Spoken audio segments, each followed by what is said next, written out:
మహబూబాబాద్ శాసనసభ్యుడు శంకర్ నాయక్ ఉప ముఖ్యమంత్రి కడియం శ్రీహరిని కలిశాడు. కలెక్టర్తో అమర్యాద ప్రవర్తన అనంతరం మొదటిసారి సచివాలయానికి వచ్చిన ఆయన కడియంతో సమావేశమై పలు అంశాలపై చర్చించారు. ముఖ్యమంత్రి కేసీఆర్ను సైతం కలిసేందుకు శంకర్ నాయక్ ప్రయత్నించాడు. సీఎం కార్యాలయ ముఖ్య కార్యదర్శి నరసింగారావును కలిసిన ఆయన జరిగిన సంఘటన వివరాలు వెల్లడించారు.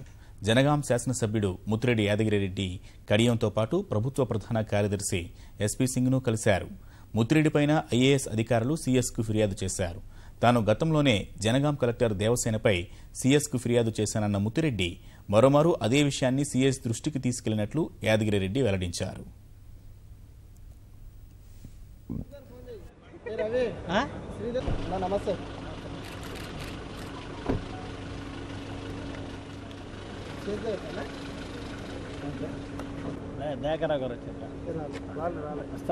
ఫోన్ ఏంటి ఎస్సీలకు డబ్బులు ఇవ్వకుండా ముందుకుపోయి దాని మీద నేను ఇచ్చిన ఇది కలెక్టర్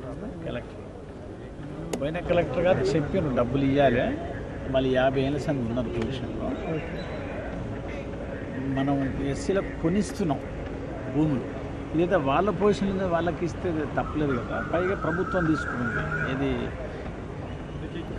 సబ్స్టేషన్ కట్టడానికి ఒకే చోట 95 acres అసైన్మెంట్ ల్యాండ్.